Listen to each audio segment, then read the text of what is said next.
ಲೈಲಿ ಮೂಲಂಗಿ ಏನ್ಲ ಇದು ಒಂದೇ ಭಾರತ ಟ್ರೈನ್ ನುಗ್ದಂಗೆ ನುಗ್ತಾ ಇದೆಯಲ್ಲ ಎಲ್ಲಿಗ್ಲ ಒಂಟೆ ಅಣ್ಣ ಈಗ ನಾನು ಸ್ಪೀಡ್ಗೆ ಬ್ರೇಕ್ ಹಾಕಿ ನಿನ್ನ ಜೊತೆ ಮಾತಾಡ್ತಾ ನಿಂತ್ರೆ ನನಗೆ ಖಾಲಿ ಪಲಾವ್ ಸಿಗಲ್ಲ.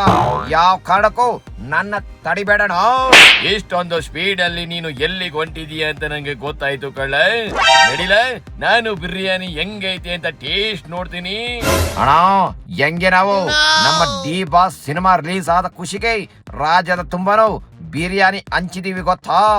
ಹೌದು ಕಳ್ಳ, ಎಲ್ಲಾ ಥಿಯೇಟರ್ಗಳ ಮುಂದೇನು ಇವತ್ತು ಬಿರಿಯಾನಿ ಘಮ ಘಮ ಅಂತ ಗಮಿಸುತ್ತಿದೆ.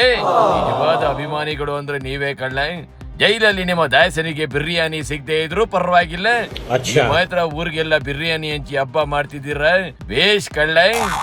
ನಾವ್ ಹಂಗೆ ಕರ್ಣ, ನಾವ್ ಚೆನ್ನಾಗಿದ್ರೆ ನಮ್ಮ ಬಾಸ್ ಚೆನ್ನಾಗಿದ್ದಾರೆ ಅಂತಾನೆ ಲೆಕ್ಕ. ಆಯ್ತು ಕಳ್ಳ, ಡೆವಿಲ್ ಸಿನಿಮಾ ಗೆಲ್ಸಿ ಜೈಲಲ್ಲಿರೋ ನಿಮ್ಮ ಬಾಯಸ್ಗೆ ಗೆಲುವಿನ ಉಡುಗೊರೆ ಕೊಟ್ಬಿಟ್ರಪ್ಪ. ಹಂಗೆ ಇನ್ನೊಂದು ವಿಷಯ ಕಳ್ಳ, ನಾಳೆ ನೀನೇನಾದ್ರೂ ನಿಮ್ಮ ದಾಸನನ್ನ ಭೇಟಿ ಮಾಡಕ್ಕೆ ಹೋಗೋದಾದ್ರೆ ನಂಗೂ ಹೇಳಲ್ಲ, ಅವ್ರಿಗೆ ಅಂತ ಒಂದು ಬುಕ್ ಬರ್ದಿದ್ದೀನಿ, ಹಂಗೆ ಕೊಟ್ಟು ಬರುವಂತೆ. ಹೌದೇಣ, ಯಾವ ಬುಕ್ ಬರ್ದಿದ್ಯಾ ಅಂತ ಹೊಸ ಹೇಳೋಣ. ನಾನು ಬರೆದಿರುವ ಪುಸ್ತಕದ ಹೆಸರು ಡೇರ್ ಡೆವಿಲ್ ದಾಸ ಕಳ್ಳ.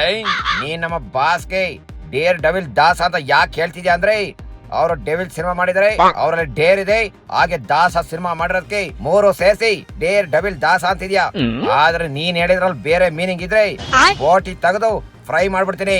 ಆಯ್ತು ಕಳ್ಳೆ, ಡಿ ಬಾಸ್ ಅಭಿಮಾನಿಯಾದ ನಿನ್ನ ಬಾಯಲ್ಲಿ ಈ ಮಾತು ಬಿಟ್ರೆ ಇನ್ನೇನ್ ಕೇಳಕ್ಕೆ ಸಾಧ್ಯ ಇಲ್ಲ ಕಳ್ಳೆ. ಹೌದು, ಹೆಂಗೈತಪ್ಪ ಡೆವಿಲ್ ಸಿನಿಮಾ?